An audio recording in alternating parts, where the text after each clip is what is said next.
ये एक live TV news bulletin सीधे स्टूडियो से।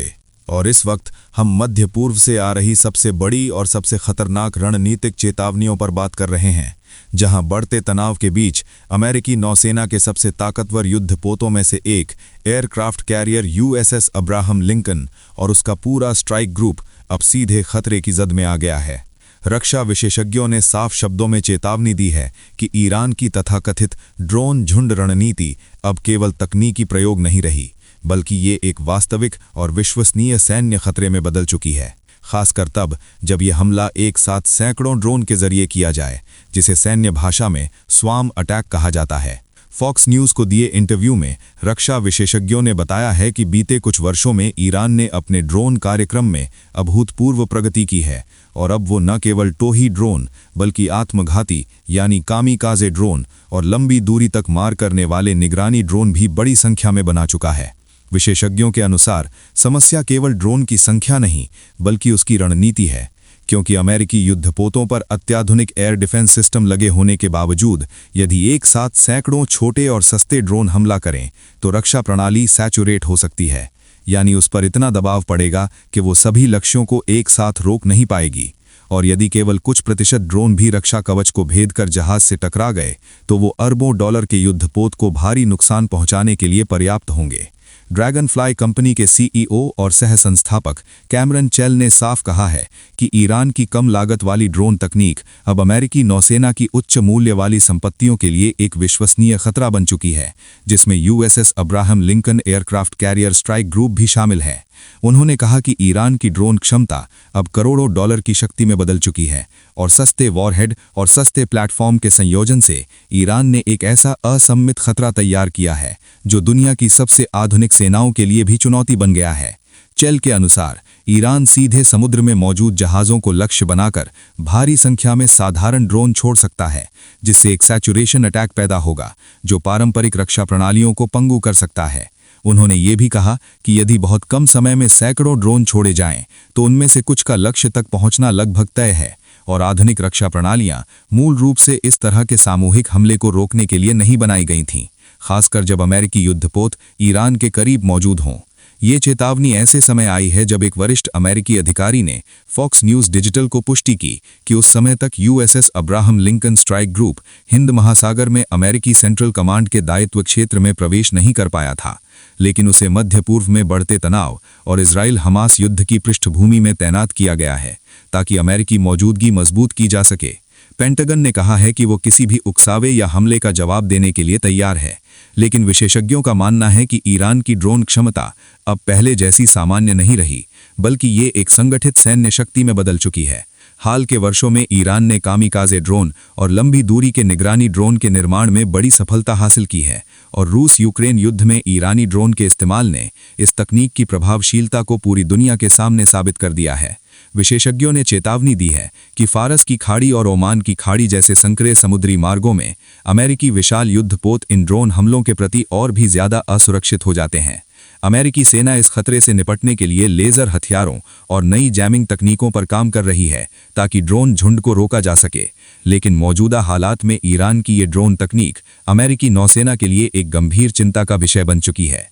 इसी बीच ईरान पर अमेरिका की संभावित कार्रवाई को लेकर इजराइल पूरी तरह सतर्क है। मध्य पूर्व में जारी अनिश्चितता और संभावित टकराव के डर से इजराइल की 3 एयरलाइंस एल आल, इजरायर और अर्किया यात्रियों को फ्लाइट रद्द करने की विशेष सुविधा दे रही हैं। रॉयटर्स के अनुसार सोमवार से नए टिकट खरीदने वाले यात्री तय सीमा के भीतर बिना किसी अतिरिक्त शुल्क के फ्लाइट रद्द कर सकते हैं या भविष्य की यात्रा के लिए वाउचर ले सकते हैं। पिछले साल जून में ईरान इजराइल के 12 दिन के संघर्ष के दौरान ईरानी मिसाइल हमलों के कारण इजराइल का हवाई क्षेत्र अधिकांश समय बंद रहा था और यदि अमेरिका ईरान पर हमला करता है तो जवाबी कार्रवाई में इजराइल पर हमले की आशंका के चलते तेल अवीव अलर्ट पर है। एल आल ने कहा है कि अगले 2 हफ्तों में खरीदे गए टिकटों के लिए उड़ान से 48 घंटे पहले तक बिना शुल्क रद्द किया जा सकता है। इजरायर और अर्किया भी इसी तरह की सुविधा दे रही हैं। एयरलाइंस का कहना है कि फिलहाल स्थिति सामान्य है और उड़ानें तय समय पर चलेंगी, लेकिन किसी भी आपात स्थिति से निपटने के लिए वे तैयार हैं। अर्किया के सीईओ ओज बर्लोविट्स ने कहा कि सुरक्षा से जुड़े 2 वर्षों के अनुभव से उन्होंने बहुत कुछ सीखा है। जब कई विदेशी एयरलाइंस ने तेल अवीव के लिए उड़ानें बंद कर दी थीं, तब अर्किया किसी भी स्थिति के लिए तैयार थी। उन्होंने कहा कि अभी उड़ानें सामान्य हैं और ज़रूरत पड़ने पर अतिरिक्त उड़ानें भी शुरू की जाएंगी। 7 अक्टूबर 2023 को गाज़ा पर इजरायली हमले शुरू होने के बाद और 2025 के अक्टूबर में अमेरिका की मध्यस्थता से युद्ध विराम लागू होने तक इजरायली एयरलाइंस ही देश में उड़ानें जारी रखे हुए थीं। अब ईरान में अमेरिका के सीधे सैन्य हस्तक्षेप की आशंका कुछ हद तक कम हुई है। इसमें खाड़ी देशों और तुर्की की सक्रिय कूटनीति की बड़ी भूमिका रही है और हैरानी की बात यह है कि इस प्रक्रिया में इजराइल ने भी भूमिका निभाई है। अमेरिकी राष्ट्रपति डोनाल्ड ट्रंप ने सार्वजनिक रूप से कहा है कि ईरान में प्रदर्शनकारियों के खिलाफ कोई नरसंहार नहीं होगा और हत्याएं बंद हो गई हैं। इन बयानों के बाद ऐसा लगता है कि फिलहाल ईरान को वेनेजुएला जैसी स्थिति का सामना नहीं करना पड़ रहा है या उससे भी बदतर कोई दृश्य नहीं बना है। लेकिन भले ही लक्षित हत्याएं या सीधी बमबारी फिलहाल न हो रही हों, इसे ईरानी शासन के लिए अंतिम राहत मानना सुरक्षित नहीं है। अधिक से अधिक ये कहा जा सकता है कि सैन्य हस्तक्षेप अस्थायी रूप से स्थगित है। ये अचानक बदलाव एक मनोवैज्ञानिक रणनीति भी हो सकता है, जिसका उद्देश्य ईरानी नेतृत्व को आश्वस्त करना हो ताकि वे सतर्कता कम करें और बाद में हमला करना आसान हो जाए। ये भी संभव है कि ट्रंप वास्तव में कुछ समय के लिए इस विकल्प से पीछे हटे हों। इस फैसले के पीछे कई कारण हैं, जिनमें क्षेत्रीय सहयोगियों का कड़ा विरोध, इराक युद्ध की भयावह यादें, ईरान में बड़े सैन्य अभियान के लिए अमेरिका और उसके सहयोगियों की तैयारी की कमी, पूरे मध्य पूर्व में अस्थिरता का फैलने का डर, मिशन क्रीप का खतरा यानी सीमित कार्रवाई का धीरे धीरे पूर्ण युद्ध में बदल जाना, ईरान के भविष्य को लेकर अनिश्चितता और किसी स्वीकृत उपक्षी नेतृत्व का अभाव। ये आखिरी बिंदु खास तौर पर महत्वपूर्ण है क्योंकि ट्रंप न तो ईरान के आखिरी शाह के बेटे रेजा पहलवी को सम्मान देते हैं और न ही उन पर भरोसा करते हैं, और लॉस एंजल्स से चलाया जा रहा आंदोलन भी वे विश्वसनीय नहीं मानते। ईरान पर हमला न करने के पीछे अमेरिकी घरेलू राजनीति भी बड़ा कारण है, क्योंकि युद्ध से तेल की कीमतें बढ़ेंगी और इससे मध्यावधि चुनावों से पहले ट्रंप के मतदाताओं पर नकारात्मक असर पड़ेगा।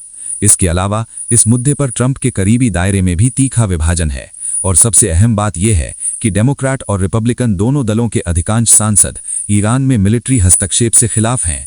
ट्रंप शायद ईरान के लिए वेनेजुएला शैली का समाधान पसंद करते हैं, यानी पहले ताकत दिखाना और धमकी देना, फिर तेजी से तनाव कम करना। जून 2025 में ईरान पर की गई बमबारी में भी उन्होंने यही रणनीति अपनाई थी। धमकी और बातचीत के बीच झूलती ये नीति ट्रंप ने सिर्फ ईरान ही नहीं बल्कि रूस यूक्रेन युद्ध और ग्रीनलैंड मुद्दे पर भी अपनाई है। इस रणनीति के भीतर एक स्पष्ट मिशन होता है कि दुश्मन सरकारें तभी तक टिक सकती हैं जब तक वे सहयोग करें या कम से कम अमेरिकी और इजराइल के हितों के लिए खतरा न बने। ट्रंप मूल रूप से एक व्यापारी हैं और उनके नजरिए में गहराई से विरोधी लेकिन स्थिर और संगठित तानाशाही सरकार से समझौता करना अनिश्चित परिणाम वाले अराजक युद्ध से कहीं ज्यादा स्वीकार्य है। खाड़ी देशों की गणना भी इसी तरह व्यावहारिक है। वे एक ऐसी स्थिति चाहते हैं जिसमें ईरान की सत्ता कमजोर रहे लेकिन पूरी तरह टूटे नहीं, क्योंकि यदि एक प्रभावी लोकतंत्र उभरता है तो वो उनके अपने नागरिकों के लिए उदाहरण बन सकता है। इजराइल और ईरान के बीच बयानबाजी भले ही तीखी हो, लेकिन तेल अवीव का मुख्य लक्ष्य ईरान के नाभिकीय परमाणु कार्यक्रम को नष्ट करना और उसकी बैलिस्टिक मिसाइल क्षमता को उस स्तर तक नीचे लाना है जहां वो इजराइल के अस्तित्व के लिए खतरा न रहे। हालांकि जून में अमेरिकी और इजरायली लगातार हमलों के बाद भी वास्तविक नुकसान की सीमा को लेकर बड़े सवाल बने हुए हैं। उधर ईरान की तथाकथित प्रतिरोध धुरी फिलहाल लगभग निष्क्रिय हो चुकी है। एक और संभावित परिदृश्य ये है कि अमेरिका और इजराइल गुप्त तोड़फोड़ और अस्थिरता फैलाने वाली गतिविधियों के जरिए मौजूदा ईरानी शासन को गिराने की कोशिश कर सकते हैं। इस साल जनवरी में ऐसी गतिविधियों के कुछ संकेत मिले हैं। साथ ही सरकार विरोधी ताकतों को समर्थन देकर आंतरिक विद्रोह का रास्ता भी तलाशा जा सकता है। इस पूरे हालात को ट्रंप की नवंबर 2025 में घोषित राष्ट्रीय सुरक्षा रणनीति के आलोक में देखना होगा। लगभग 30 पन्नों का ये दस्तावेज चरम अमेरिका फर्स्ट सोच को दर्शाता है, जो विजयोल्लास, प्रभुत्ववादी और साम्राज्यवादी भाषा से भरा हुआ है। इसमें कहा गया है कि अमेरिका को दुनिया के हर उस क्षेत्र में प्रभुत्व बनाए रखना चाहिए जहां उसके हित हैं, और ये हित पूरी दुनिया में फैले हुए हैं। साथ ही ये भी कहा गया है कि हर देश और हर मुद्दा अमेरिकी स्ट्रेटेजी का केंद्र नहीं हो सकता। ये दस्तावेज विदेशी युद्धों से बचने की बात करता है, लेकिन इसे अलगाववाद नहीं कहा जा सकता, क्योंकि दशकों से अमेरिका राष्ट्रीय हित के नाम पर हस्तक्षेप को अपनी विदेश नीति का मूल आधार बनाए हुए हैं। ट्रंप एक अपेक्षाकृत स्थिर मध्य पूर्व चाहते हैं, जहां वे व्यापार कर सकें और प्राकृतिक संसाधनों तक पहुंच बना सकें।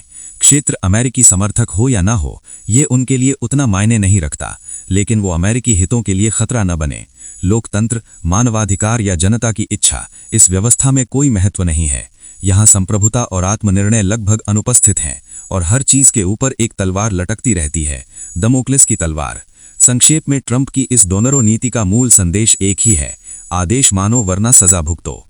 और वेनेजुएला और ईरान इस नीति के ताजा उदाहरण हैं। और इसी के साथ ये लाइव बुलेटिन आपको आगाह कर रहा है कि मध्य पूर्व में हालात सिर्फ पॉलिटिकल नहीं बल्कि टेक्निकल और मिलिट्री रूप से भी खतरनाक मोड़ पर पहुंच चुके हैं। जहां सस्ते ड्रोन महंगे युद्धपोतों को चुनौती दे रहे हैं, जहां कूटनीति और धमकी एक साथ चल रही है, और जहां एक छोटी सी चिंगारी पूरे क्षेत्र को युद्ध की आग में झोंक सकती है।